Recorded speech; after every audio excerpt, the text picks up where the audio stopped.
අනික තමයි මට JVP එකත් එක්ක ඇරියස් එකකුත් නැහැ. ඇරියස් එක හරිනම් තියෙන්න ඕනේ JVP එකට තමයි මාත් එක්ක. දැන් ඔය කියන බිල්ලාගේ නම කරගත්ත එක ඇරියස් එක තියෙන්න ඕනේ. බීසන සමයේදී JVP එක මර්ධනය කරන්න කටයුතු කරපු තාත්තගේ පුතේ. ඒ කියන්නේ පන්දසේ චණ්ඩියෙක්ද? නෑ නෑ චණ්ඩික මන්නේ මේක. මගේ හැටි. හරි මේක කොහොමද මේ ඔක පැටලි හරි ලේසි ලියා ගන්න. බත්තුලේ පාලම ගාව ඉඳලා දැදුරු පාලම ගාවට වෙනකම්ම සජබේ කිසිම ප්‍රාදේශ සභා මන්ත්‍රීවරයෙකුත් නැහැ. අනිත් එක මම හිටපු ප්‍රාදේශ සභාවේ සජබේ හෝ UNP එකේ කොළපාඩ මන්ත්‍රීවරයෙක්. සජබේට පුළුවන් මාව යෝජනා කරන්න. හැබැයි හොඳට මතක තියාගන්න ඕන විපක්ෂය. ඒ නිසා මගේ මේක මේ මන්ත්‍රී ධූරය හැල්ලු කරලා යම් අවස්ථාවක බලය මන් ස්වාධීන පැත්තක ඉන්නවා කියන අවස්ථාවක ඒ තැන ඉඳගෙන බලය ලබා ගැනීමේ කුමන්ත්‍රණ සිද්ධ කරොත් මම කිසි විටකත් විපක්ෂ කණ්ඩායමට බලය ලබා ගන්න අවස්ථාව දෙන්නේ නැහැ. එහෙම නැතුව පෞද්ගලික කාල පුරාවටම ගහපු ගේම් යට ගේම් එක එක කෙටවිලි එක එක විදිය දාලා ඉවර වෙලා මාව මෙල්ල කරගෙන දේශපාලන මේකේ බලය පිටවන්න උත්සාහ කරනවා නම් ඒක කිසි දවසක සිද්ධ වෙන්නේ නැහැ. ඒක තව දවස් 5කින් සිද්ධ වෙයි. බලා ගන්න සිද්ධ වෙන දේ මොකද්ද කියන එක කණ්ඩායමට මම ඉඩ දෙන්නේ නැහැ.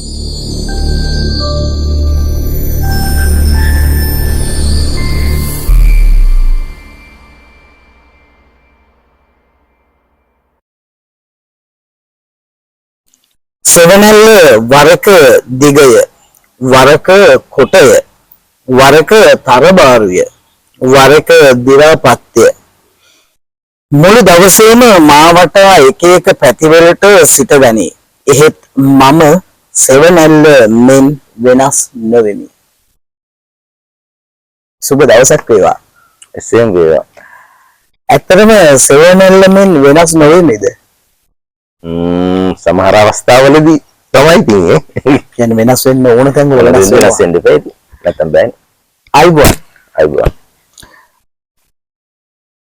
අද අපි කතාව නායකයා නැත්නම් අපේ කතාවට පාදක වෙලා අපිත් එක්ක එකතු වෙලා ඉන්නේ එක්තරා සුවිශේෂී පුද්ගලයෙක්. මම මේ සුවිශේෂීතාවය විශේෂයෙන්ම කියන්න හේතුව තමයි සාමාන්‍යයෙන් මට මේ පුද්ගලයාව මීට වසර 6-7කට එහා වසර 10ක විතරනේ. ඒ කාලේදී මට එක්තරා ස්ථානයක හම්බ වෙන්නේ ජාතික තරුණ සේවා සභාවේ ක්‍රීඩා උත්සවයකට ක්‍රීඩා උත්සවය පවත්වන්න ආධාර උපකාර හොයාගෙන යන වෙලාවක දැනගන්න ලැබුණා හොඳ සමාජ සේවකයෙක් ඉන්නවයි කියලා. ඒ සමාජ සේවකයව හොයාගෙන ගියේ මිනිස්සුන්ට උදව් උපකාර කරන කොල්ලෝ කෙල්ලන්ගේ වැඩවලට අපේ භාෂාවෙන් කියනොත් සපෝට් එක දෙන එහෙම මිනිස්සෙක් යම් තැනක ඉන්නවා. එයාව ගිහිල්ලා හම්බෙන්න කියලා තවත් කෙනෙක්ගේ උපදෙස් මත ගිහිල්ලා තමයි මේ පුද්ගලයාව හම්බෙන්නේ. ජාතික තරුණ සේවා සභාවේ ආරක්ෂක කට්ටුව ප්‍රාදේශීය බල මණ්ඩලයේ ක්‍රීඩා උත්සවයේ ඉබකට පවත්වන්න ඔහු ඒ ලබා දුන්නා වූ සහයෝගය අතිමහත්. ඒ වසරේදී එතක් පටන් වසර ගණනාවක් පුරාවට ඒ කාල සීමාව තුළ තරුණ සේවා සභාවේ ආරක්ෂක ප්‍රාදේශීය බල මණ්ඩලයේ හිටපු තරුණ තරුණියන් සාක්ෂි දරනවා ඇති අජිත් පද්මසිරි ලබා දුන්නා වූ සහයෝගය මොන තරම්ද කියලා මම ඔබට නම කිව්වා. වැරදිලා කියුනේ. අජිත් පද්මසිරි එක්ක තමයි මම ඉන්නේ. ඉතින් අජිත් පද්මසිරි මහත්මයා මම මන්ත්‍රීතුමා කියලාම අමතන්නද? අජිත් නැත්නම් අජිත් අයියා පද්මසිරි කියන්නද?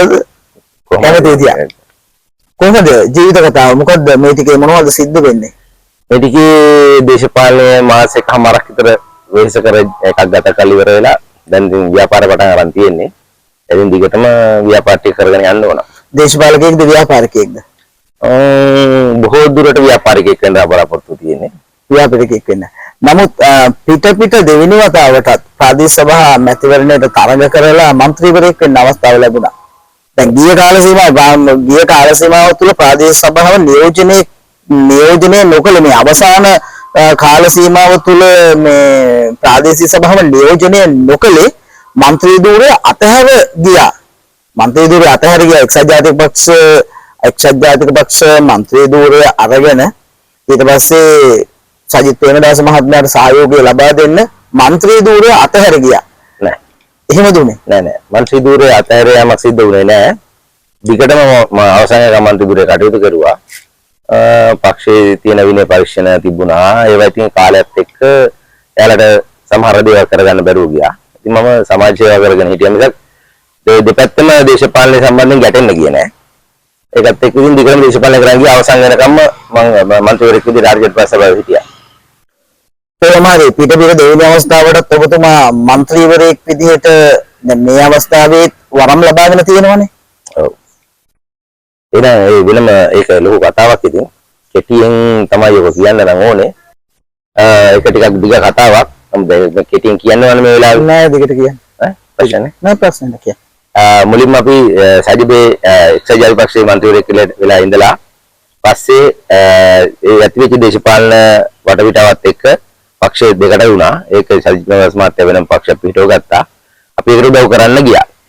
ඒ අවස්ථාවේදී අපිට කිව්වා ඒ වෙද්දි විපක්ෂ 나යකතුමා අපිට කිව්වා නැවත මේ සියලු දෙනාම සජිබෙන් තමයි ඡන්දය ඉල්ලන්නේ. ඒ අවස්ථාව අපිට ලබා දෙනවා. ඒක කිසි ගැටලුවක් නැහැ. ඔයාලා මේ දේශපාලනය කරගෙන යන්න කියලා. ඒ මත ඉඳගෙන අපි සජිබ දේශපාලනය කරන් ගියා. නමුත් අවසාන කාලේ නොමිනේෂන් එක එද්දි පරිසම මැති වෙන කියන්නේ පවත්තන්න කලින් එක. ඒ කැන්සල් එක වෙද්දී මම ආරචටු ප්‍රසභාවේ මන්ත්‍රීවරයෙක් වෙලා ඉද්දි මට නොමිනේෂන් ලැබුණේ නැහැ. ඒකට විවිධ හේතු බලපෑවා. ඒක අපේ පක්ෂ කණ්ඩායමක් විසින්ම කැපුවා සහ අපේ සංවිධායකවරුගේ ප්‍රශ්න තිබුණා. ඒකත් එක්ක මට ලැබුණේ නැහැ. එදා මම තීරණය කරා නැවත මම කවදා හෝ දේශපාලනය කරන්න ප්‍රාදේශ සභාව තුළ ස්වාධීන කණ්ඩායමකින් කියලා. ඒක ගැන හිතාගෙන තමයි දිගටම මම වැඩ ටිකක් කරගෙන ගියා. ඊට පස්සේ මේ අවස්ථාව උදා වුණා. ඒකෙදි කිසිම දේශපාලන පක්ෂකින් නොමිනේෂන් ගන්න ගියේ නැහැ. දෙන්නත් පක්ෂ මට කතා කරා. නමුත් මම කිසිම දේශපාලන පක්ෂයකට සම්බන්ධ නොවි ස්වාධීනව අපි කණ්ඩායමක් පිහිටව ගත්තා.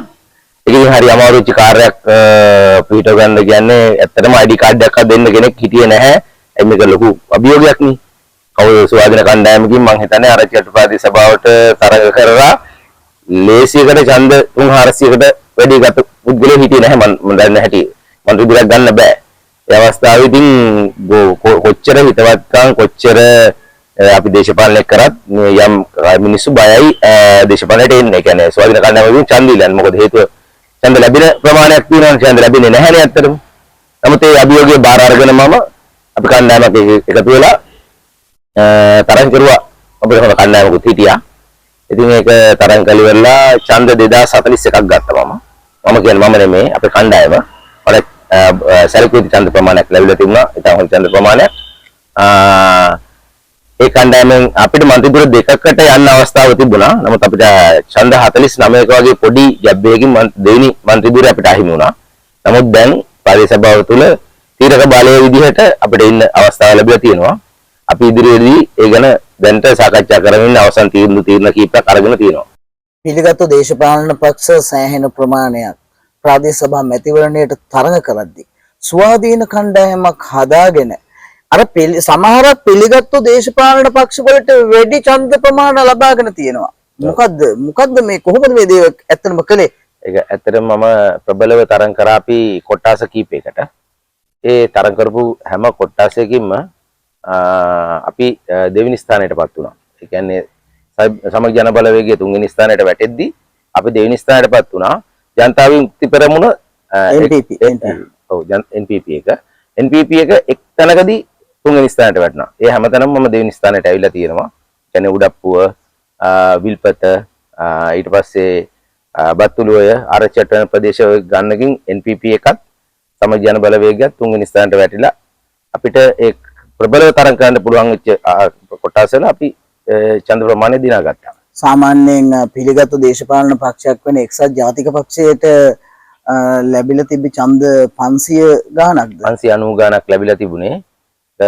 ඒකත් ඔය මං හිතන්නේ එකතු වෙලා ලැබිච්ච ඡන්ද ප්‍රමාණයක්. සමස්ත ආරච්චි කට්ටුව ප්‍රාදේශීය සභාව තුලින්ම එක්සත් ජාතික පක්ෂය නැත්නම් අලියා ලකුණෙන් තරඟ කරපු එක්සත් ජාතික පක්ෂයට ලබා ගන්නට පුළුවන් වුණේ ඡන්ද 590ක් වගේ ප්‍රමාණයක් නැත්නම් 500 ගානක ප්‍රමාණයක්. නමුත් ඒ පිළිගත්තු වසර ගණනාවක් පරණ නිත්‍ය පාක්ෂිකයන් සිටින එක්සත් ජාතික පක්ෂය එහෙම ඡන්ද ලබා ගද්දී මාසයක් එකමාරක් ඇතුළත ෆෝම් කරපු නැත්නම් ක්‍රියාත්මක කරලා පෝෂණය කරපු ස්වාධීන කණ්ඩායම එක්සත් ජාතික පක්ෂයට වඩා ඡන්ද ලබා ගන්නවා. ලංකාවේ පැරණිම දේශපාලන පක්ෂයට වඩා ආරච්චි කට්ටුව ප්‍රාදේශීය සභාව තුල ඡන්ද ලබා ගන්නවා. මොකක්ද මේක හේතුව නිකන් මම මේක අහන්නේ මේ රටේ දේශපාලනික තත්ත්වය මේ මතයි මේක අහන්නේ සාමාන්‍යයෙන් රට ඇතුළේ රටේ මේ පොදු ජනයා තුළ රනිල් වික්‍රමසිංහ හිටපු ජනාධිපතිතුමා කෙරෙහි ලොකු ප්‍රසාදයක් තියෙනවා රට මෙහෙම ගොඩ නැගුවා මෙහෙමයි කියන එක ලොකු ප්‍රසාදයක් තියෙනවා රට තුළ මිනිස්සු තුළ අපිට පේන්නේ නැහැ සජිත් ප්‍රේමදාස මහත්මයාට ඒ වගේ ලොකු ජන ප්‍රසාදයක් සාමාන්‍ය සමාජය තුළ තිබෙනවයි කියලා. නමුත් මැතිවරණයක් තිබ්බාම එක්සත් ජාතික පක්ෂය 3 වෙනි තැනට වැටෙනවා 4 වෙනි තැනට වැටෙනවා අඩු ඡන්ද ප්‍රමාණ වලට යනවා. නමුත් සමගි ජන බලවේගයේ මැතිවරණ වලදී ඉස්සෙනවා. මොකද්ද මේක ඔබ දකින්න විදිහට? ඕක දකින්නේ රටේ නායකයයි ඊකට බිම් මට්ටමේ සහ සංවිධායකවරු. මම හිතන්නේ වැඩ කරන්න සංවිධායකවරු දක්ෂ වෙන්න ඕන. ඊට අමතරව බිම් මට්ටමේ හොඳ කණ්ඩායමක් ඉන්න ඕන මම හිතන්නේ. සජබෙටත් වෙලා තියෙන්නේ රටේ නායකයා මොන තැනක හිටියත් බිම් මට්ටමේ යම් කණ්ඩායමක් ඉන්නවා. හැබැයි ඒ වගේම තමයි ওই ප්‍රතිඵලය නෙමෙයි සජබේ ආරක්ෂක සභාවෙන් ගන්න ඕන ප්‍රතිඵලය. හරි ලේසියෙන් මේ ප්‍රාදේශ සභාව පිහිටව ගන්න තිබිච්ච අවස්ථාව තමයි මේ නැතිලා තියෙන්නේ.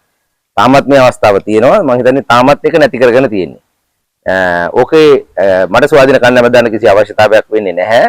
ඕකේ මගේ දේශපාලනය සහ සජබේ මම එක කතා කරගත්ත විදිහට මම දේශපාලනය කරගෙන යන්න ඉඩ දුන්නා නම් අද මම හිතන්නේ බහුතර බලය අපි මේ වෙද්දි മന്ത്രി ආසන ප්‍රමාණය ඔය 10 NPP ට හම්බෙච්ච 10 අපිට හම්බ වෙලා.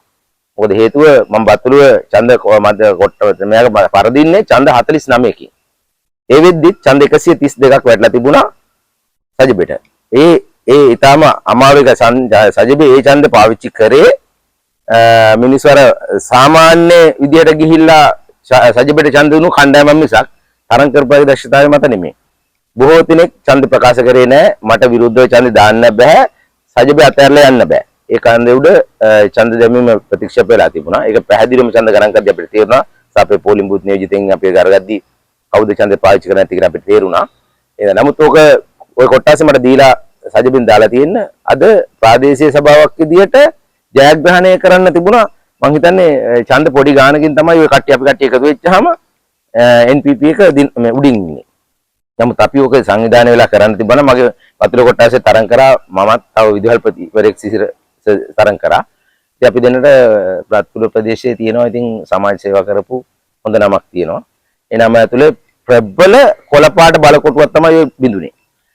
අවසානයේදී පාර්ලිමේන්තු මැතිවරණෙත් ඔය බත්තුල පෙට්ටිය පරාදයි. NPP එක. ජනාධිපතිවරණෙදිත් පරාදයි. හැම මැතිවරණයකදීම ඔතන මේ මැතිවරණයට ඇරෙන්න මෙතන දිගටම මැතිවරණවල ඔය බත්තුළු කියන ඡන්ද මධ්‍යස්ථානයේ සෑම දාකම දිනන්නේ කොළපාට. කොළපාට. දෙන්නේ. ඉතින් මේ සජාති පක්ෂය හෝ සමග ජන බලවේගය. නමුත් ඒක මේ වර වෙනස් වෙලා එක්සත් ජාතික පක්ෂය අවසාන අඩියට වැටෙද්දි සමග ජන බලවේගය 3 වෙනි තැනට ඇවිල්ලා මම දෙවෙනි තැනට වැටුණා. ස්වාධීන කණ්ඩායම දෙවෙනි තැනට ආවේ. NPP එක ඡන්ද 49ක් තමයි මට වැඩියෙන් අරගත්තේ. අපි කණ්ඩායමට අපිට වැඩියෙන් ගත්තේ. ඒ කියන්නේ ඒ NPP එක ඡන්ද 49ක් වගේ ප්‍රමාණයකින් හරි වැඩි වෙලා තියෙන රැල්ලක් හින්දා නැත්නම් ඇත්තම වැඩ කරපු නෑ රැල්ලට තිබිච්ච ඒක ටික ගහගෙන යද්දී නමුත් අපේ තිබිච්ච බෙදීම ඇතුලේ නැත්නම් ඔය රැල්ලට ගහගෙන යන එක අපේ හුවෙන්නේ නැහැ. මට ඒ වෙද්දි ඡන්ද 132ක් ඒක වැටලා තිබුණා. ඉතින් ඒක ඒ සාමාන්‍ය එක කොහොමද වැටෙනවන්නේ එතකොට? ඒතර ඕක අපි තරග කරා නම් ඔය වැඩි ලොකු ජයග්‍රහණයක් ගන්න තිබුණා. ඒ වගේම තමයි උඩප්පුව සජබේ ජයග්‍රහණය කරත් NPP එක 3 වෙනි තැනට වැටෙද්දී මට ඡන්ද 400 ගාන 500 ගානට ආසන්න ප්‍රමාණයක් අපේ කණ්ඩායමට ස්වාධීන කණ්ඩායමට වැටලා තිබුණා. ඒ කියන්නේ අපි එතනත් එකතු වෙලා තරග කරා නම් මේක ඉතින් මේ ජයග්‍රහණය බලන්න දෙයක් නැහැ නේ. නිකන් ගණන් හදලා බැලුවොත් අපි ඡන්ද ප්‍රමාණය උඩට ඇවිල්ලා. රටේම තිබෙත් ওই තත්ත්වය එකතු වුණා නම් හරියමන් නායකත්වයක් යටතේ හෝ එකතු වෙලා හෝ තරඟ වැදුනා නම් මේ රටේ සමස්ත ප්‍රතිඵලය මීට වඩා වෙනස් වෙන්න තිබුණා. ඒක සමහර විට එහෙම වෙන්නත් ඉඩ තිබුණා. මම හිතන්නේ මේ වගේම විදිහේ ප්‍රශ්න ඇති කියලා හිතනවා ලංකාව පුරාම. දැන් හලාවතාසනේ ගත්තමත් ඒ වගේ දැන් දිස්ත්‍රික්කයේ ගත්තත් ඔය වගේ සමහර හලාවතාසනේ මොකද්ද ඇත්තටම සිද්ධ වෙන්නේ මේක පොඩ්ඩක් කයියට අපි මේ කතාවට දැන් ඈඳ නිකන් අහන්නේ මේ හලාවතාසනේ මොකද්ද වෙන්නේ ප්‍රසන්න නීතිඥ හිලරි ප්‍රසන්න මහත්මයා ස්වාධීන කණ්ඩායමක් තරඟ කරා එතුමාගේ නායකත්වයේ යටතේ ප්‍රධානත්වයේ යටතේ ඒ කණ්ඩායම ඉස්සරහට ආවා සමග ජන බලවේගයට වඩා මම හිතන්නේ නම් ඇත්තටම ආසනය තුල එකක් ආසන සංවිධායකතුමාගේ තියෙන දුර්වලකමද කියන එක තමයි මම හිතන්නේ. මම හිතන හැටියට ඒක තමයි සිද්ධ වෙලා තියෙන්නේ. එතුමා වටා ඉන්නවා, එතුමාව හදාගන්න පුළුවන්කම තියෙන්න පුළුවන් වටා ඉන්න කණ්ඩායමට. ওই වටා ඉන්න කණ්ඩායම කියන කේලම් වලින් තමයි මම හිතන්නේ හලාවත ආසනේ පරදින්න හේතුව. හලාවත නගරේ පරදින්නත් ආරච්චි කට්ටුව මේ වගේ තැනකට වැටෙන්නත් හේතුව වටේ ඉන්න පුද්ගලයෝ. ඒක ඡන්ද පදනමක් කිසි පදනමක් නැති පුද්ගලයෝ සහ කාන්තාව කණ්ඩායමක් ඉන්නවා. ඒ කට්ටිය කියන කතාව අහලා ඉවර වෙලා මෙතුමා තීන්දුව ගන්නවා. එතකොට ඒක තමයි මගෙන් හිතන්නේ වෙච්ච අඩුපාඩුව එතුමාගෙන් වෙච්ච. ඒ නිසා තමයි අද මේ තත්ත්වයේ හලාවත ආසනයට උදා වෙලා තියෙන්නේ. හලාවත ආසනය කියන්නේ කොළපාට ආසනයක්. මීට වසර කිහිපයකට ඉහතදී එක්සත් ජාතික පක්ෂයෙන් සජිත් ප්‍රේමදාස මහත්මයා වෙන් වෙලා යන මොහොතේදී එහි සංවිධාන කටයුතු කරන්න කියන්නේ ආරච්චි කට්ටුව තුළ දේශපාලනිකව කටයුතු කරන්න සුජිත් මුතුකුමාරන නම් පුද්ගලයෙක් ආරච්චි කට්ටුවට ආවා. එතකොට සුජිත් මුතුකුමාරන මහත්මයාට මේ මොහොතේ තිබ්බේ සජිත් ප්‍රේමදාස මහත්මයා වටා පිරිස එකතු කරන සංවිධාන ගොඩනගන එක පිරිස එකතු කරන එක. ඒ මොහොතේදී හලාවත ආසනයම ශක්තිමත් කරමින් සුජිත් මුතුකුමාරන මහත්මයාත් එක්ක එකතු වෙලා සජිත් ප්‍රේමදාස මහත්මයාට එක්කෝ එක්සත් ජාතික පක්ෂයේ නායකත්වයේ දෙන්න, ඇත්තටම එක්සත් ජාතික පක්ෂයේ නායකත්වයේ ඉල්ලලා තමයි ලොකු පාගමනක් උද්ඝෝෂණයක් සංවිධානය කළා ඔබතුමත් සුජිත් මුතුකුමාරනත්. ඒක මං හිතන්නේ ගොඩක් ඒකට ප්‍රාදේශ සභා මන්ත්‍රීවරු අපේක්ෂකයෝ ගොඩාක් දෙනෙක් සහභාගී වුණා. ඒක පිළිගන්නවා. නමුත් මේකේ අභ්‍යන්තරයේ ඇත්තටම වැඩ කළේ අජිත් පද්මසිරි සහ සුජිත් මුතුකුමාරනත් එක්ක එකතු වෙලා වැඩ කළේ ඇත්තටම අජිත් පද්මසිරි තමයි මේකේ සංවිධාන කටයුතු වලට. ඕක මං හිතන්නේ ඔය ගැන අද තමයි මිනිස්සු හරියාකාරව දැනගන්නෙත් ඔය විස්තරය ගැන. මේ අයිතෙන්ට අවශ්‍ය කරන මුදල් ප්‍රතිපාදන මුදල් හදල් ඒවත් ලබා දීලා ඒ සංවිධාන කටයුතු එතකොට ඇඳුනුම්කම් මේව හදලා දීලා සුජිත් මුතුකුමාරනට එතකොට සජිත් ප්‍රේමදාස මහත්මයා වෙනුවෙන් මේ සංවිධාන ශක්තිය ආරච්චි කට්ටුව තුල ගොඩනගන්න සම්පූර්ණ වෙහෙස කර වැඩසටහන ගෙනිච්චේ වාහනක් දීගෙන කොම කරේ අජිත් පද්මසිරි. මම හිතන්නේ ආසන සංවිධායකතුමත් ඒ වෙද්දී තීරණ දෙකක හිටියේ එක්සත් ජාතික පක්ෂයේම රැඳී ඉන්නවද සමග ජනබලයට එනවද කියලා. එහෙම කරපු අජිත් පද්මසිරි මොකද මේ ස්වාධීන කණ්ඩායමක් එක්ක එකතු වෙලා ස්වාධීන කණ්ඩායමක් හදාගෙන තරඟ කරන්නේ? අපිම තමයි ආසන සංවිධායකතුමාව එතකොට සජිත් ප්‍රේමදාස මහත්තයා ගාවට යන් කියන තල්ලු කිරීම කරේ අපි. මොකද ඔක මතකයිනේ මට මතකයක් ඇවිල්ලා හිටියා. මේකේ මම මතකනේ අපිට වතුර බෝතලයක් ලබා දෙන්න කවුරුත් හිටියේ නැහැ. ඒ තියා එක වචනකින් මෙයා කෑ ගහන්න කවුරුත් හිටියේ නැහැ. අපි ඒ අවස්ථාවේදී අපි බෙල්ල දීලා ඒ අවස්ථාවටත් අපි තමයි ඒක පටන් ගත්තේ මතකයිනේ. ඒක පටන් අරගෙන ඉස්සරහන් ගියා. ඒ වෙද්දි ආසන සංවිධායකතුමා ඒකත් මගේ අරලා පාඩුවේ හිටියා. නමුත් අපි ඊට පස්සේ එයාට යෝජනා කරලා අපි එතෙන්ට අරගෙන ගියා. ඇත්තටම අරන් ගියේ ගමනක් යන්න. නමුත් ඉතින් ඒ ගිහිලා එතන සම්බන්ධකම් ඇති වෙලා ඔක්කොම අවසන් වුණායින් පස්සේ මම දන්නේ අභ්‍යන්තරයේ තියෙන්නේ මොන හේතුවක්ද කියන එක මට අවශ්‍ය වුණේ ආරච්චි කට්ටුව දේශපාලනය කරන්න.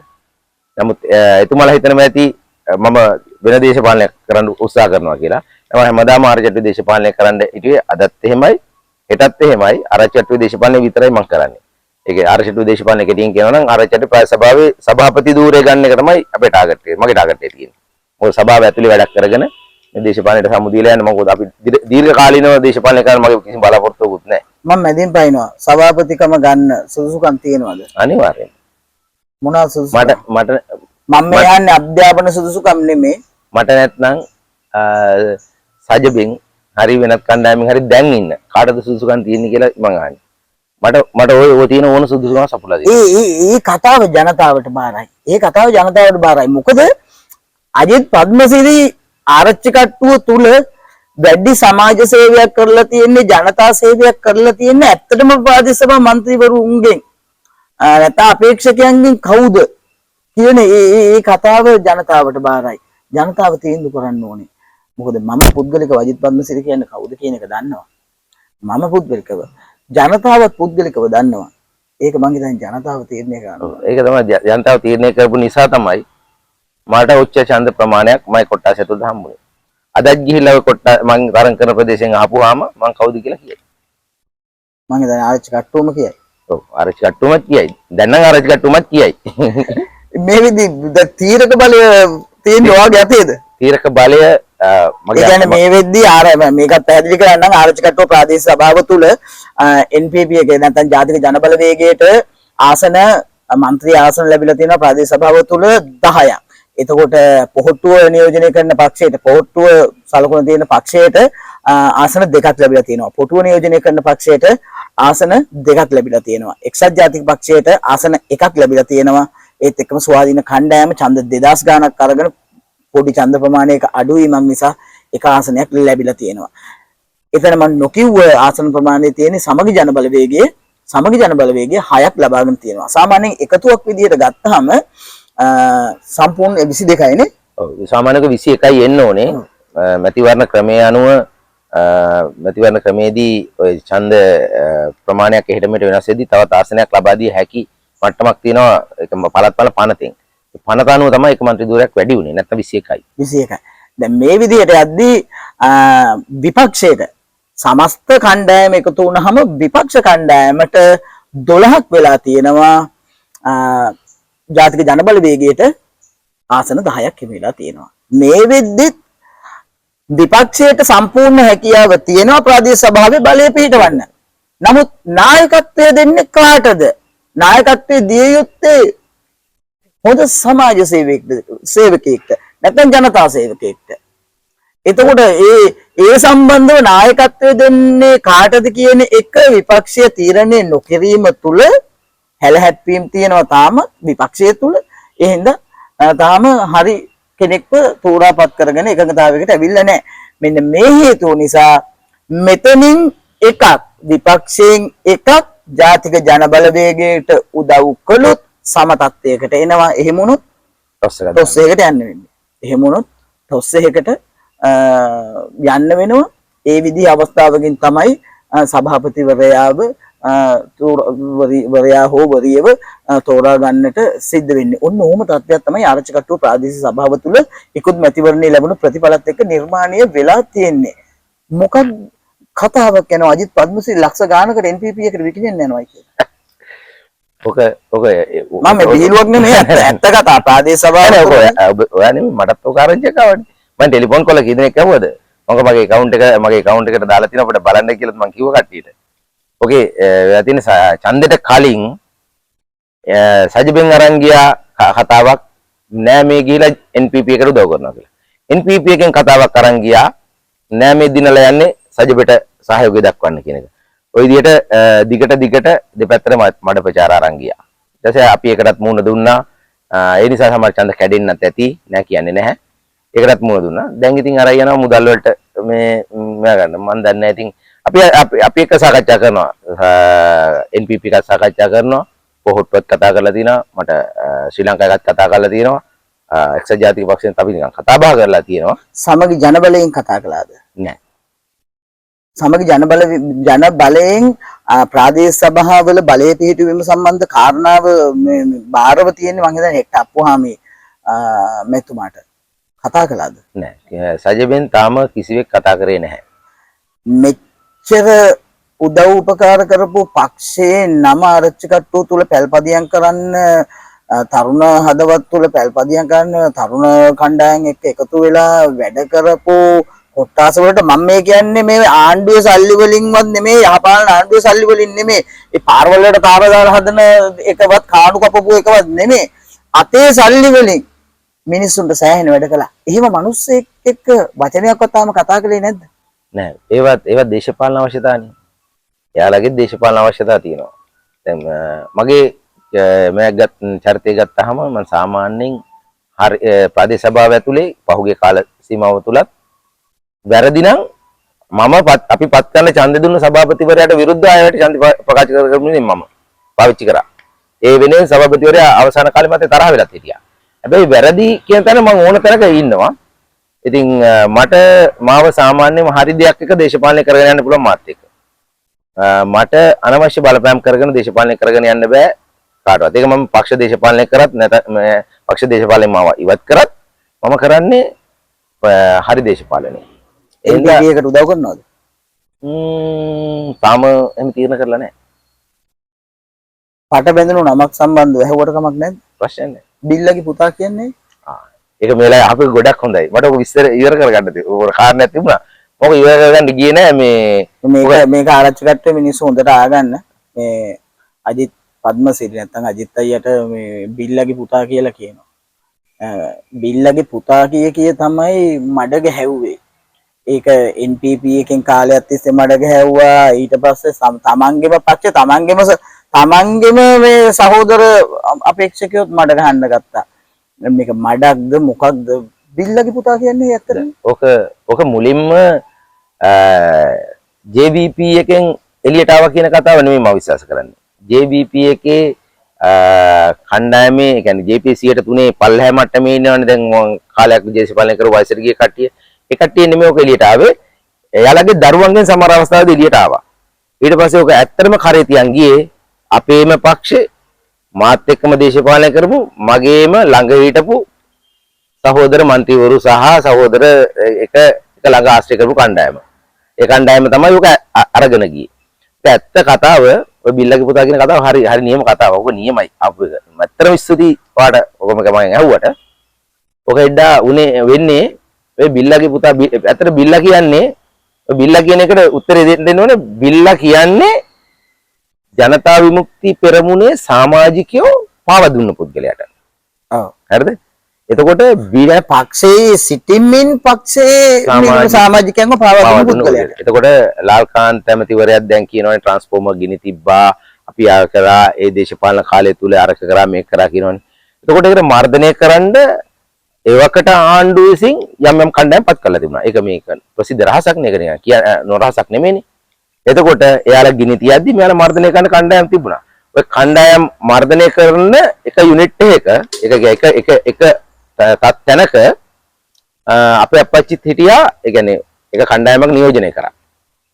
ඒ නියෝජනය කරේ කියන්නේ එවල රට වෙනුවෙන් නියෝජනය කරේ. දැන් LTT වෙනුවෙන් විදිහට උදව් කරා. ඒ වගේ රසවාදී සංවිධාන දෙකක් ලංකාවේ තිබුණානේ. LTT එකක් තිබුණා, JP එකක් තිබුණා ඒ කාලේ. ඒක නියෝජනය කරයි මර්ධනය කරන්න. ඕකත් මතක් කරන්න ඕනේ. දැන් සාමාන්‍යයෙන් මේ NPP එක ගැන කියන කතාවක් නෙමෙයි. සාමාන්‍යයෙන් දැන් පරණ ලාල්කාන්ත මන්ත්‍රීතුමාලා, ටිල්වින් සිල්වා මන්ත්‍රීතුමාලා, මේ ඇමතිතුමාලා මේ කට්ටිය දේශපාලනිකව කටයුතු කළේ ඇත්තටම ජනතා විමුක්ති පෙරමුණේ. ජනතා විමුක්ති පෙරමුණ කියන්නේ එක් කාලයකදී දේශපාලනික වශයෙන් තහනම් සංවිධානයක් බවට පත් කරන්න උනා. මොකද විවිධ විහාරයන් දියත් කිරීම සම්බන්ධව, විවිධ අපරාධයන් දියත් කිරීම සම්බන්ධව මේවා ඉතිහාසයේ සාක්ෂි දරනවා. මේක සාමාන්‍යයෙන් ඉතින් ඕනෑම කෙනෙක් දන්න කාරණාවක්. ඒ පක්ෂයේ වුණත් NPP එක වුණත් ඒව පිළි අරගෙන තියෙනවා. අපි මෙහෙම වැරදි වුණා, ඒ වැරදි හදාගෙන තමයි අපි ඉස්සරහට යන්නේ කියලා ඡන්දෙට කලින් කියලා දැනුත් නිතර කියනවා. එතකොට ඒ කාලබකවානුවේදී ඒ කණ්ඩායම මර්ධනය කරන්න පැවති රජය විසින් එක්සත් ජාතික පක්ෂ රජය, එක්සත් ජාතික පක්ෂය විතර නෙමේ මේ මම මේක නිකන් කතාවට කියන්නේ. සිරිමාව බණ්ඩාරනායක මැතිණියගේ කාලෙත් කරා. ඔය දේම කළා. JVP ජනතා විමුක්ති පෙරමුණේ පළවෙනි නැගිටීම සිද්ධ වෙන්නේ සිරිමාව බණ්ඩාරනායක මැතිණියගේ යුගයේ. ඒ කාලෙදිත් ඔය විදිහටම එතුමිය මර්ධනය කළා. ඔය වගා යුග ගේන කාලෙදී ඒවලට විරුද්ධව නැගී හිටිද්දි ඒ මොහොතේදී මර්ධනය කරන්න එතුමිය කටයුතු කළා. මම දන්න විදිහට රෝහණ විජේවීර මහත්මයාව හිර කරලා තියෙදි JR ජයවර්ධන මහත්මයා නිදහස් කරන්න කටයුතු කරනවා. ඊට පස්සේ නැවත රෝහණ විජේවීර මහත්මයා කැරලි ගහන්න නැත්නම් ඒ කටයුතු කරන්න ගත්තාම නැත්නම් පවතින රජයට විරුද්ධව කටයුතු කරන්න ගත්තහම සිරිමාව බණ්ඩාරනායක මහත්මිය කියලා තියෙනවා මම බැඳපු බල්ලා ඔබ ලිව්වනම් දැන් කනෝ කියන්න එපා කියලා. ඉන්නේ ඒ කතාවත් ඇවිල්ලා තියෙනවා.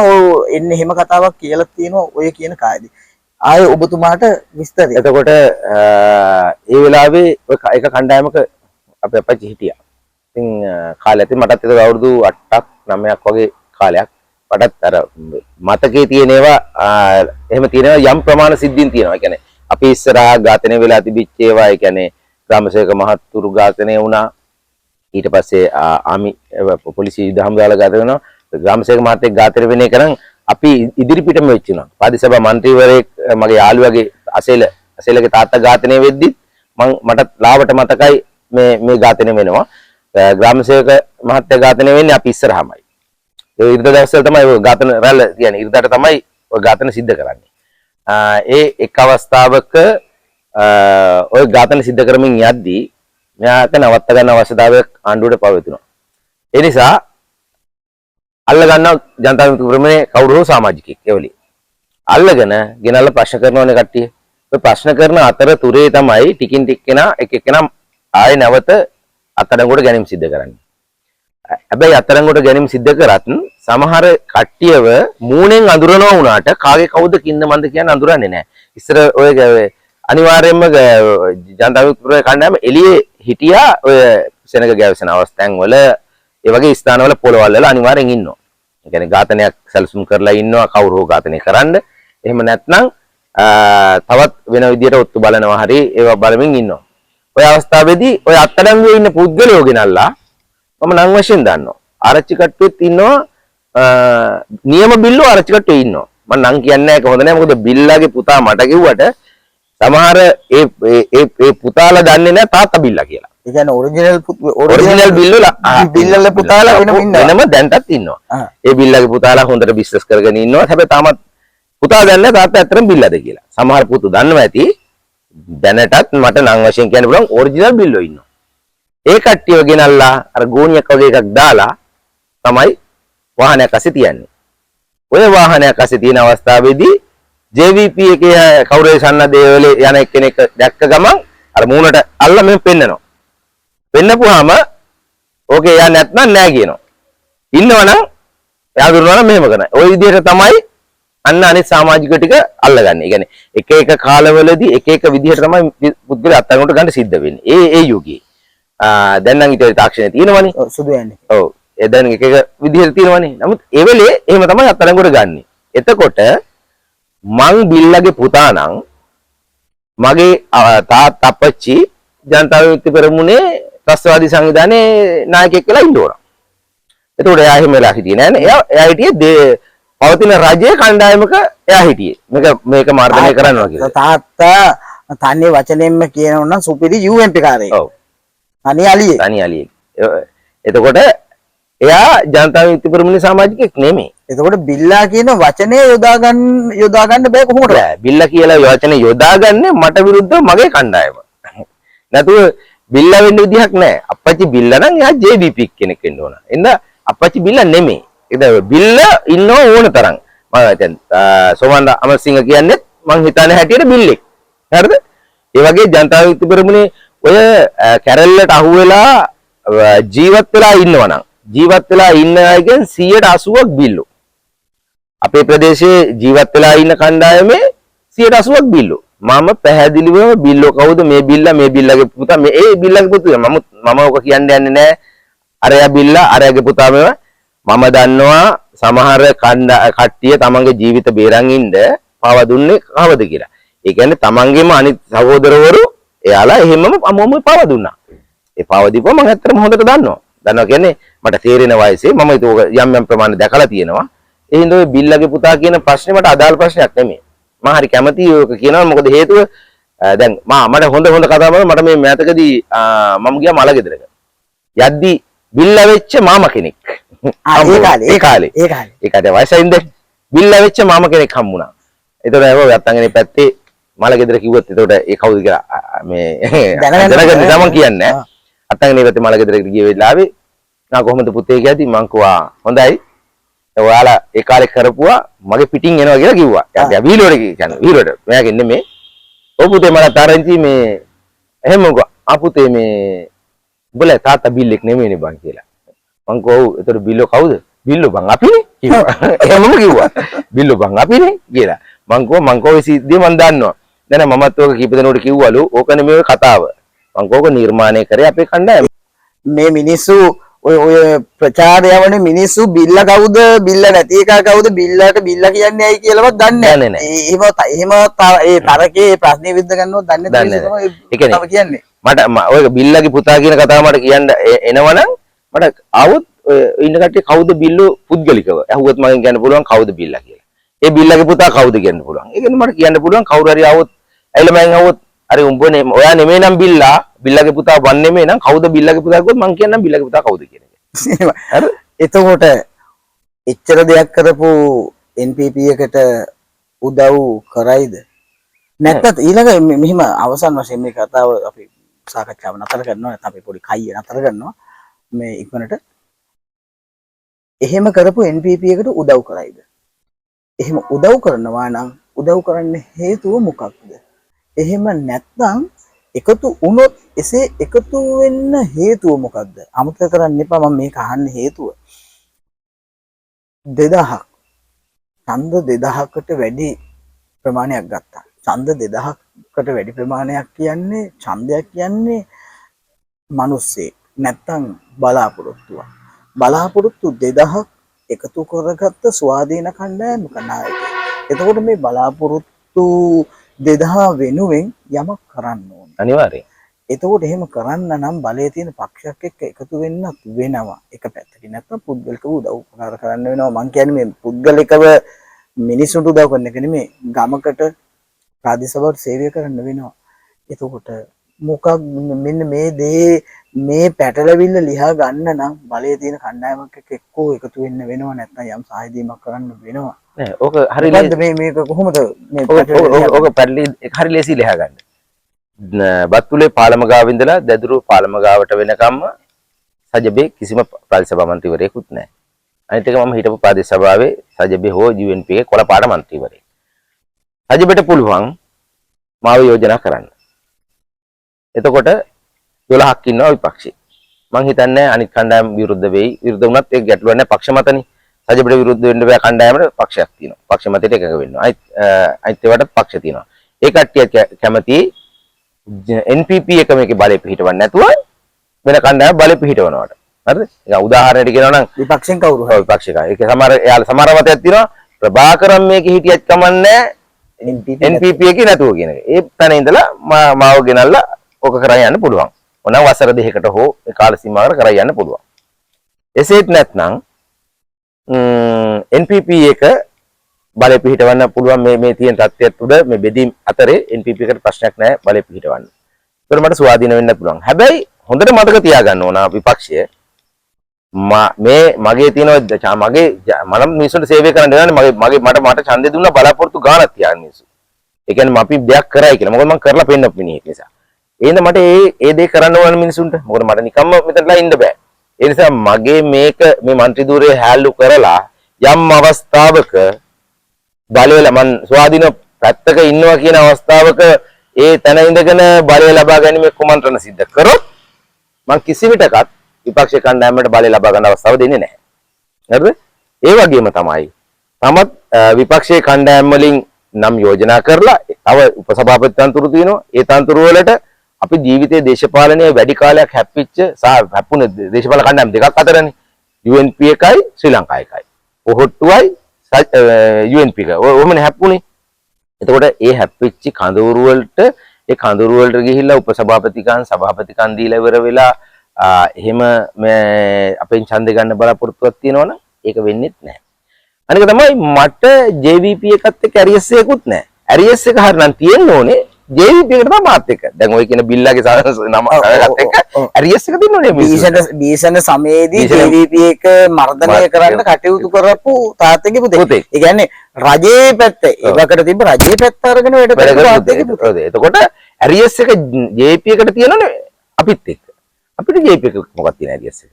ඒ හින්දා මම කියන්නේ මේක හරි ලේසි විපක්ෂයට බලය පිහිටවනවා නම් මේක අපිත් එක්ක සාකච්ඡා කරලා කිසි ප්‍රශ්නයක් නැතුව බලය පිහිටවන්න පුළුවන්. එහෙම නැතුව පෞද්ගලික කාල පුරාවටම ගහපු ගේම් යට ගේම් එක එක කෙටවිලි එක එක විදිය දාලා ඉවර වෙලා මාව මෙල්ල කරගෙන දේශපාල මේකේ බලය පිහිටවන්න උත්සාහ කරනවා නම් ඒක කිසි දවසක සිද්ධ වෙන්නේ නැහැ. ඒක තව දවස් 5කින් සිද්ධ වෙයි. බලා ගන්න සිද්ධ වෙන දේ මොකද්ද කියන එක. ඒක මම අද කියලා යනවා. මාව පැත්තකට කරලා හැල්ලුවට ලක් කරලා බලය පිහිටවන්න විපක්ෂයේ කිසිම කණ්ඩායමකට මම ඉඩ දෙන්නේ නැහැ. අජිත් පන්දසේ ඡන්දියෙද්ද? නෑ ඡන්දිකම නෙමෙයි මේක. මගේ හැටි. ඒක දන්නවා ඔක්කොම. සනන් නිසාන්ත ඇමතිතුමා හිටපු නියෝජ්‍ය ඇමතිතුමාගේ බලකොටුව ආරච්චි කට්ටුව මම එහෙම හඳුන්වන්නම්. ඒක ඔයාලට කැමති විදිහට අර්ථකථනය කරන්න පුළුවන්. ඔහුත් සමග දේශපාලනය කරන්න පහසු වුණාද? මොකද්ද මේ බලකොටුවත් එක්ක තිබ්බා මම දන්නේ නැහැ මම මේ වීඩියෝ කටින් ගන්න ඕන හින්දා ඒ ප්‍රශ්න අහන්නේ මොකද්ද ගැටුම ගත්තනේ මම හිතනවා මේ මම එක පැත්තක සනත් නිශාන්ත කියන්නේ මම පුද්ගලිකව අපේ දේශපාලන ඉදිරිවාදිකයන් සහ ඔක්කොම තියලා ජීවිතේ කාලේ මම හිතන්නේ මැරෙනකම් මම කතා කරපු පුද්ගලෙක් නෙමෙයි කතා කරලා නැහැ රණ්ඩුවට කතා කරලා තියෙනවා දීල් තිබිලා නැහැ ජීවිතේටවත් තිබිලා නැහැ නමුත් මම කනගාටු වෙනවා එතුමාගේ මරණය සම්බන්ධයෙන් මොකද එයා ඉන්න ඕන මං කියනවා මොකද පාක්ෂිකයන්ව රැක්කා දැන් තමන්ගේ කියන පාක්ෂිකයන්ව රැකපු මිනිහෙක් ඒක ගෞරවය මම අද හිටියත් නැතත් දෙනවා ඒ වගේම තමයි අපිට තිබිච්ච පුදුම කරදරයක් අපිට පුදුම කරදරයක් හැබැයි මේ කරදරේ මැද්දේ අපි මේක දේශපාලනය කරා ගෙවල් ගිනි තබා ගැනීම ගුටි කෑම් ඊට පස්සේ කැපීම් ඒක අනේක විද දුක් මැද්දේ අපි මේක දේශපාලනය කරා හැබැයි හරියට නිකන් සනත් නිශාන්ත දැන් ඇක්සිඩන්ට් එකකින් නැති වුණාට මැරුණට සමහර කණ්ඩායම් නිකන් හිතන් ඉන්නවා මේ නෑ සනත් නිශාන්ත මේ කට්ටිය මැරුවා වගේ. එහෙම නැත්නම් දැන් හරියට වෙලා තියෙන්නේ. ඉතින් අපි බලාගෙන ඉන්නවා මොකද්ද වෙන්නේ කියලා. දැන් ඔය පිපෙනා වගේ හතු පිපෙනා වගේ පිපිලා තියෙන ඔක්කොම. ඔකට දවස් දෙක තුනකින් ඕවා වේග ගහලා වෙන කරලා යනවනේ. ඒ හින්දා ඔක තමයි සිද්ධ වෙන්නේ. හැබැයි සනත් නිශාන්ත ඇමතිවරයා මං හිතන්නේ ජීවිතුන් අතර හිටියනම් හොඳයි. වෙලහකට අපි එක්සත් ජාතික පක්ෂ බලේ පිහිටවලා එනවා. ඒ කියන්නේ සජිබේ බලේ හරියට පිහිටවලා. මොකද ඒ කියන්නේ ඒ තියෙන හැප්පීම දිගටම තියෙනවනේ. එතකොට මේ ප්‍රශ්නයක් ඇති වෙන්නේ නැහැ. එතකොට මේ වගේ තියෙන කේලක කිවිලි කැපිලි කැඩලි වලට එන්න බෑ. මොකද හේතුව ඕඩේ කණ්ඩායම නැහැ. ගැටේත් එක හැප්පෙන්න තියෙනවා. ඒ කියන්නේ හැප්පෙන්න කවුරු ඉන්න බෑ. හැප්පෙන්න නම් අපි ඉන්න ඕන උතන. ඉතින් ඒක එහෙම කෙනෙක් නැති වෙච්චාම පිට්ටනිය හොඳට නිකන් තියෙනවා. ඕන කෙනෙකුට දුවන්න පුළුවන් පිට්ටනිය. දුවලා තියෙනවා. දැන් දුවලා තියෙන හැටි පේනවනේ. තව දවස් 4කින් 5කින් ඔය දුවපු හැටි හොඳටම පෙනේ. ඔක තමයි කියන්න තියෙන්නේ. ඊට පස්සේ ආපහු හැරෙන්න බෑනේ. තව දවස් 4න් 5න් ආපහු හැරෙන්න බෑ. ඔක ගියයින් පස්සේ ගියා. ආයේ ගැනිලි බොරු. ඉතින් හොඳට හිතලා මතලා මේ වෙලාවේ තීරණයක් ගත්තොත් බිම්මට මේ බලය නැවත සජිබේ ප්‍රමුඛ යම් කණ්ඩායමක් කියලා හදාගෙන හරි මොකක් හරි විදියට යට යන්න පුළුවන්. එහෙම නැත්තම් මම ඇත්තටම මේ අදත් සජිබේට හිතවාදී පුද්ගලෙක්. ඒ කියන්නේ ආසනේ මට නෙමෙයි මම කියන්නේ. ආසනයේ සංවිධායකවරු සහ අර කට්ටියගේ කට්ටියගේ ඇරියස් මන් දන්නේ මට ඒක අදාළ නැහැ.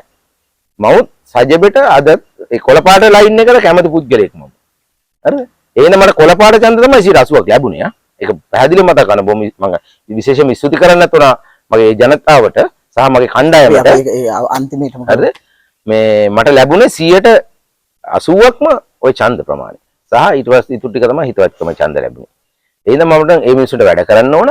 ඒ නිසා මම සජිබේ පැත්තෙන් ආරාධනයක් ලැබුණොත් සභාපති ධූරයට මම ඒක අරගෙන මගේ කණ්ඩායමත් එක්ක වැඩ කරනවා.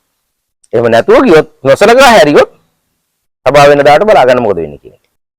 නොකියා ඉල්ලනවද පක්ෂ නායකත්වයෙන් ආරච්චි කට්ටුව සංවිධායකම? නොකියා ඉල්ලන්නේ නැහැ. කෙලින්ම ඉල්ලන්නේ.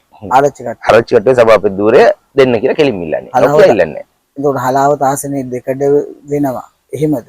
නෑ හලාවත ආසනයේ සංවිධායකතුමාට මාත් එක්ක වැඩ කරන්න අවුලක් නැහැ. සම සංවිධායක ධූරයක් විදිහට. නෑ මට සංවිධායකකම් අවශ්‍ය නැහැ. මම කොහොමද දේශපාලනයේ සංවිධායකකම් පළාත් සභා මන්ත්‍රීකම් පාර්ලිමේන්තු මන්ත්‍රීකම් බලාගෙන වැඩ කරන මිනිහෙක් නෙමෙයි.